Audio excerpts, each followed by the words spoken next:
Énième procédure dans le chantier du Grand Stade. L'association Les Dessous du Grand Stade a déposé un référé suspension auprès du tribunal administratif. Selon l'association, il y aurait de nombreux points d'irrégularité dans le dossier du permis de construire, notamment en termes d'impact sonore. Il pointe également du doigt le manque de concertation avec le public et la circulation des piétons qui serait, selon eux, beaucoup trop dangereuse. Quelques éléments de précision au micro d'Émilie Plantard. Le stade est extrêmement mal placé d'un point de vue desserte, d'un point de vue intégration urbaine. Il est entouré sur son côté nord et est d'une zone commerciale qui déjà sature le quartier en circulation. Il est situé à 200 mètres d'habitation puisqu'il y a des appartements au-dessus des locaux commerciaux. Il y a environ 200 appartements qui sont situés à 200 mètres du stade et pour lesquels l'impact de bruit est totalement insuffisant. Le Grand Stade, à nouveau au cœur d'une polémique. Les travaux de terrassement ont démarré. Problème, le sol est calcaire et contient des cavités que l'entreprise Eiffage a prévu de combler avec des cendres industrielles. L'association Les Dessous du Stade, ainsi que les maires des communes de Villeneuve-d'Ascq et de Leuzen, s'inquiètent de la présence de radioactivité contenue dans ces cendres. Les deux maires ont alerté le préfet et demandent qu'une commission d'experts fasse un rapport pour répondre à la question de la dangerosité supposée de ces cendres. On écoute cette membre de l'association Les Dessous du Stade au micro de Jean-Marc Courtin. La question, c'est d'arrêter tout de suite et de suspendre en attendant d'avoir des analyses. Tout le reste n'est à peu près que littérature. Réunir une commission, je n'en vois honnêtement pas tellement l'intérêt tant qu'on n'a pas d'analyse à produire devant cette commission. Il faut arrêter de remplir avec ce type de coulis. Peut-être qu'il y a d'autres solutions alternatives qui peuvent être mises en place en attendant. Il faut arrêter d'utiliser ce coulis. Il faut en analyser la radioactivité. Quand on aura des analyses complètes d'une expertise indépendante, à ce moment-là, on pourra discuter et se réunir en commission. Et nous avons joint par téléphone le président d'Elisa, filiale du groupe Eiffage, en charge de la construction du Grand Stade.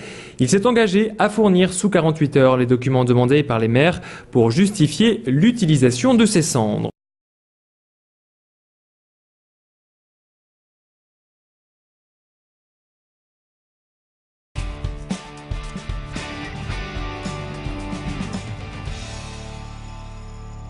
Il a fallu préciser les plans, faire toutes les études par rapport à l'environnement. Quasiment 1 an de délai d'instruction, de présentation des différents dossiers, des études préalables, de façon à pouvoir attaquer dans les meilleures conditions et en limitant partout les impacts sur l'environnement, sur les voisins, en matière de bruit, de poussière.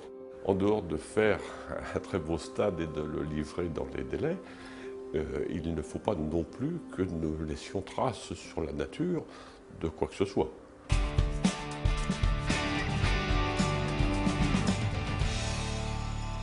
Ce terrain comportait une butte avec des traces de pollution.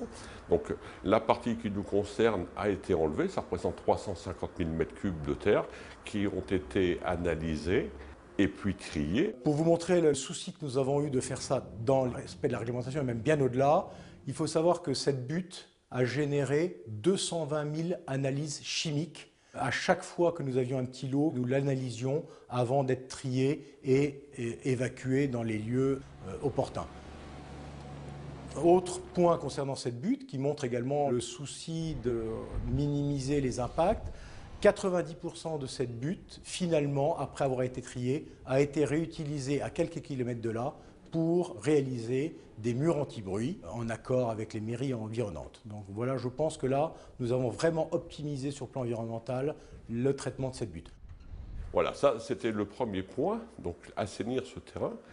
Le deuxième point, nous sommes dans une zone de carrière où nous avons pris le parti de combler l'ensemble de ces carrières. Donc grosso modo, 70 000 m3 de coulis auront été injectés dans les sous-sols pour combler les carrières. Donc le terrain est un terrain tout à fait dépollué et sain.